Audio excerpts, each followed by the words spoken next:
Hello and welcome to the 11th episode of the Culture Club podcast. If this is your first time listening, welcome. I hope you learned something here today, and if you're coming back, thank you so much for supporting the podcast. My name is Oscar Dalton. I'm a currency collector, amateur vexillographer, and lover of cultures from all over the world. Today's episode will be on Ireland, so without further ado, let's get into the culture.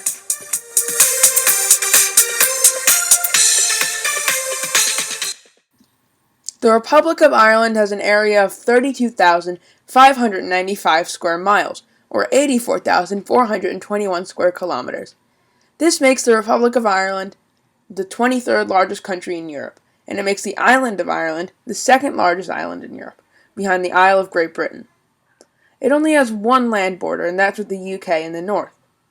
Ireland is separated from the Isle of Britain by the Northern Channel in the northeast, the Irish Sea in the east, and St. George's Channel in the southeast. The north, west, and south of the island are surrounded by the Atlantic Ocean. 96% of Ireland's population are British and or Irish. 1.7% of Ireland's population is East Asian, and 1% of Ireland's population are black.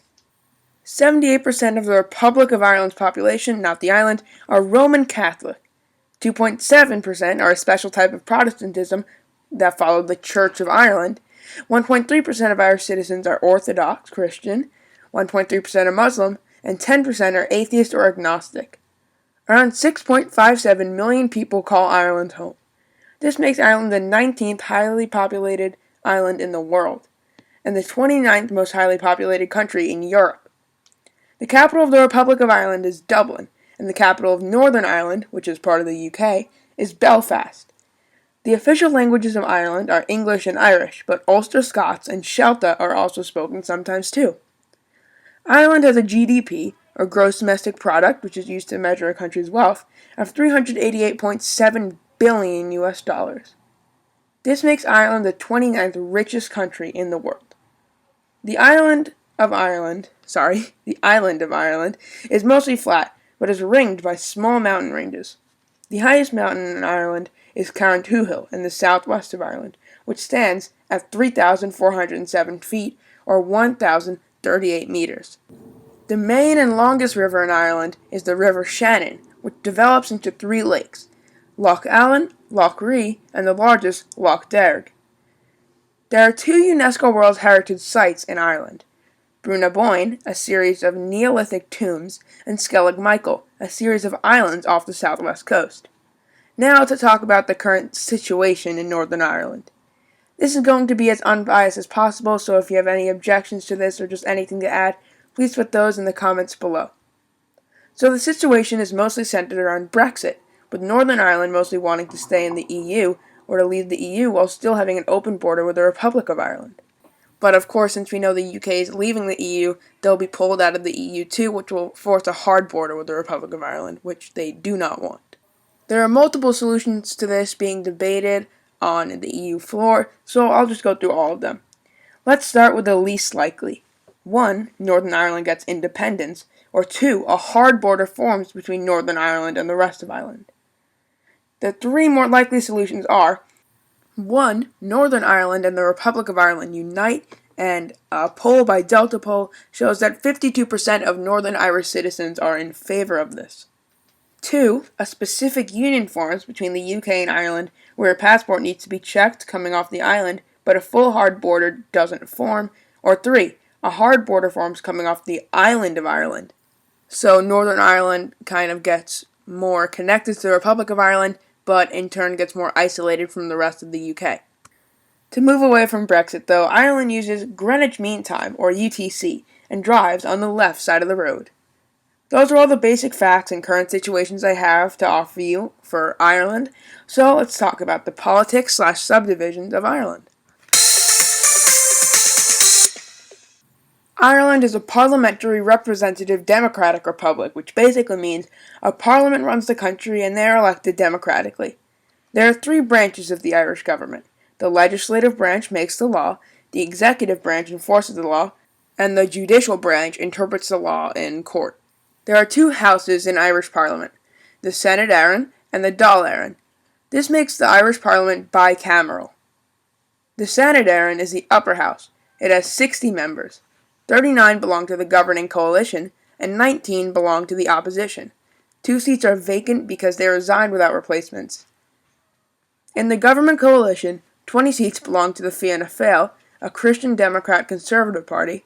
15 seats belong to the Fine Gael, another Christian Democrat Conservative party, and 4 seats belong to the Irish Green Party.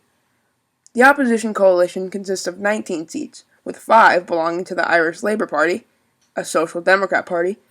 4 seats belong to the Sinn Féin Party, a Nationalist Social Democrat party, and 1 seat belongs to the Human Dignity Alliance, a right-wing conservative party. There are also 9 independents. The Dáil Éireann is the lower house in Ireland, with 160 members. 1 belongs to the Ceann Comhairle, or the Speaker of the House, and is usually uncontested. There are 84 members of the governing coalition, with 37 seats belonging to the Fianna Fáil, 35 belong to the Fine Gael party, and 12 seats belong to the Irish Green Party, the exact same as the upper house. There are 75 seats in the opposition. 37 seats belong to the aforementioned Sinn Féin party, and the rest of the coalition are 6 seats for the Labour Party, a centre-left party, 6 seats belonging to another centre-left party, the Social Democrats, the Solidarity PBP party, the Trotskyist party, with 5 seats, the Antu party, an anti-EU conservative party with 1 seat, the Right to Change party, a left-wing party with 1 seat, and 19 independents. Michael D. Higgins is the current president of Ireland, being elected as a Labour Party politician in 2011. Once he became president, though, he switched to being an independent. There are 4 provinces on the island of Ireland: Ulster in the north, Connacht in the west, Leinster in the east and southeast, and Munster in the southwest, where my dad's from. That's all I have on the government and subdivisions of Ireland, so let's talk about some Irish languages. The official languages of the Republic of Ireland are English and Irish, sometimes called Irish Gaelic. The Ulster Scots and Shelta languages are also sometimes spoken. Ulster Scots is a dialect of the Scots language, which isn't Scottish, Gaelic, or English. It's its own language, which many people are surprised to find out. It's very similar to Old English. Shelta is a language spoken by the Irish Traveller ethnic group, a sort of nomadic Irish Welsh hybrid group. The Irish language is spoken as a first language by 170,000 people, and as a second language by 1.2 million people. Irish is an Indo-European language, and belongs to the Celtic, Insular Celtic, and Goidelic subfamilies. Irish uses a Latin script. Other Insular Celtic languages are Manx, Scottish Gaelic, Welsh, Cornish, and Breton. That's all about Irish languages, so let's talk about some Irish currency. The Republic of Ireland uses the European euro. The ISO code of the euro is EUR, and its ISO number is 978. The subdivision of the euro is the cent, also known as the euro cent, and the cent is worth 1/100th of the euro. That means it takes 100 cents to make 1 euro. The frequently used banknotes of the euro are the 5, 10, 20, 50, and 100 euro notes, with the less frequently used 200 and 500 euro notes also in circulation. Ireland uses the 1, 2, 5, 10, 20, and 50 euro cent coins alongside the 1 and 2 euro coins. There's only one mint in Ireland, and that's the Currency Centre, also known as the Irish Mint, in Dublin. Currency in Ireland is regulated by the Central Bank of Ireland, and 1 euro is about $1.22. That's really all you have to know about the euro and maybe even the Irish side of the euro, so let's talk flags.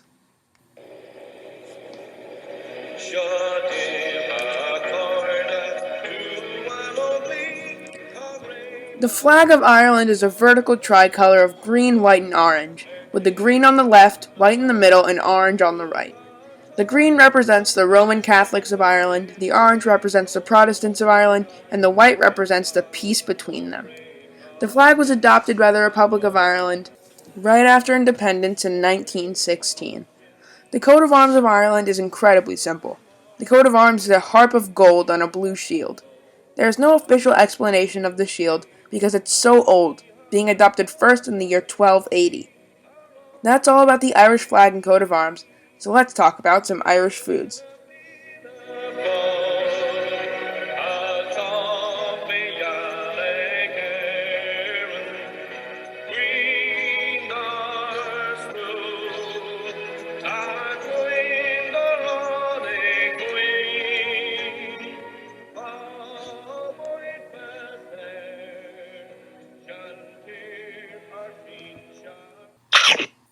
Irish foods have a reputation around the world that they're all just really bland and full of potatoes, but that's not really true. The national dish of Ireland is Irish stew. Irish stew is a thick, hearty dish of mutton, potatoes, onions, and sometimes parsley, and a sauce similar to gravy. Another popular dish in Ireland is Irish soda bread. Irish soda bread is a brown bread made with coarse flour, rolled oats, honey, and sometimes nuts and berries.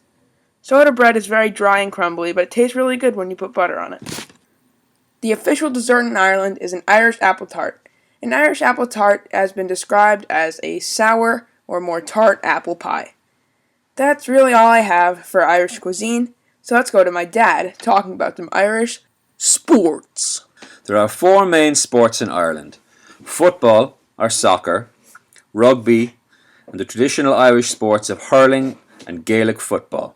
Hurling is the fastest ball game on grass, and points are scored by hitting the ball through the uprights above the crossbar. Goals are scored by beating the goalkeeper and hitting the ball into the back of the net.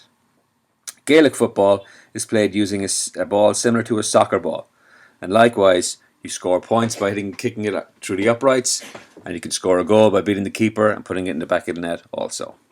The Irish government's 2017 Capital Sports Programme states that €7.7 million were spent on soccer, €3.3 million went to rugby, €2.8 million go to tennis, and a whopping €25 million go to hurling and Gaelic football. The most recent popular Irish athletes are Roy Keane, a famous soccer player that rose to fame while playing for Man United and Ireland, and Conor McGregor, who is a world-famous boxer and MMA fighter, and Rory McIlroy, a famous golfer who has 18 PGA Tour wins, 14 European Tour wins, an Asian Tour win, and a PGA Tour of Australia win. The Irish national football team is ranked 42nd in the world, and I was lucky enough to be growing up when they went to their first Euros and their first two World Cups. And the Northern Ireland football team is ranked 45th in the world. The top division of Irish football in the league is the League of Ireland Premier Division that has 10 teams, and it operates on a relegation and promotion basis. That's all about sports in Ireland, so let's get back to Oscar with some Irish myths. Myths. I hope you liked that short little sports segment from my dad. He grew up in Limerick, a city in the southwest of Ireland, and he loves flaunting his Irish culture. He was really excited to do the sports segment, and again, I hope you all liked it. A story he loves telling me and my family are the stories of Fionn and the Fianna. The Fianna were a mighty group of warriors that guarded Ireland for the High King. The best warrior from that group was Fionn McCool, who goes on all these awesome adventures, but we really don't have enough time to go over them. But I strongly encourage you all to look into them, because they're really cool. Ireland is often viewed as a mystical place, with many stories of druids, and Ireland is also the birthplace of Halloween, the biggest pagan holiday that's celebrated around the world. That's really all there is for Irish myths, so let's talk about the history of Ireland. On St. Bridget's Day, Lo Éile Bríthe, the people of Ireland traditionally celebrate the beginning of spring, heralding as it does the arrival of longer and warmer days and the beauty of new beginnings as the natural world reawakens. Throughout the centuries, the day of veneration of St. Bridget, which itself was inspired by the Celtic celebration of Imbolc, associated with the fertility goddess Bridget, has been an opportunity for people to make a symbolic journey, either tangibly as a pilgrimage to a holy well, or more symbolically reconnecting with the sacredness of the land and the splendour of the sky. It is from this tradition that Lo Éile Bríthe has evolved to become, in contemporary times, a celebration of the creativity, genius, courage, and achievement of Irish women. That was Michael D. Higgins speaking about St. Bridget's Day earlier this year. It is a celebration only celebrated in Ireland, and it's supposed to recognize, as you heard, supposed to symbolize, as you heard, the beginning of spring and warmer, brighter days. So let's get into the history of Ireland. Ireland and Irish clans and kingdoms were isolated from the rest of the world until the year 800, when Viking raids forced Ireland to unite and pushed the Vikings out of Ireland. This went on until 1902 and is known as the Early Viking Age. This ended when they finally kicked out the Vikings for what they thought was for good. That's when there started to be divisions in Ireland, and Ireland diverted back to a bunch of rival chiefdoms. This let the Vikings back into Ireland, where they started all the main cities we know today in the East and South Ireland. The Vikings were kicked out yet again in 980, when Ireland divided shortly after, again, with Brian Boru ruling Munster and parts of Leinster, and Minchin O'Donoghue controlling the rest of the island. But Brian Boru had more power, and his descendants united the island in 1022 because MacDonald's regime had a very loose grip of power. Ireland was united until 1169 when the Normans invaded and controlled most of Ireland and forced Brian Boru's great-grandson to a sliver of land in Western Ireland. The Normans were kicked out by the English in 1213, and fast forward a couple hundred years, famines, atrocities, mass migrations, and the English just being a ruthless colonial bully, the Irish are pretty fed up. So fed up, in fact, that they start a revolution in 1916. The Irish revolted and won independence eventually in 1921. For the rest of the 20th century, Ireland would be suffering from terrorist attacks, either trying to unite the island or stop it from being united. This was until the 1998 Good Friday Agreement that let Ireland and Northern Ireland have an open border but maintained sovereignty for both parties. Ireland joined the EU in 1973, and it was the first European country to legalize gay marriage in 2011. That's how Ireland got to its current borders and situation. Since that was a bit heavy, my dad insisted that we do a little Irish joke segment, so here he is. An Englishman, a Scotsman, a Welshman, and an Irishman are all flying across the ocean together. Suddenly the captain comes on and he announces that due to engine failure, they're rapidly losing altitude. And somebody's going to have to jump out to save the rest of the passengers. After a couple of minutes, the Scotsman stands up and he says, "I do this for the glory of Scotland," and he jumps out of the aeroplane. The captain comes back over the intercom and he says, "I'm sorry, we're still losing altitude. We're going to have to lose more weight." So after a couple more minutes of silence, the Welshman jumps up and he says, "I do this for the glory of Wales," and he jumps out. Captain comes on the intercom again and he says, I'm sorry, we're still losing altitude. We're at desperate times. We're going to have to lose more weight or we're going to crash right in the ocean." So the Irishman stands up and he says, "I do this for the glory of Ireland," and he picks up the Englishman and he throws him out of the plane.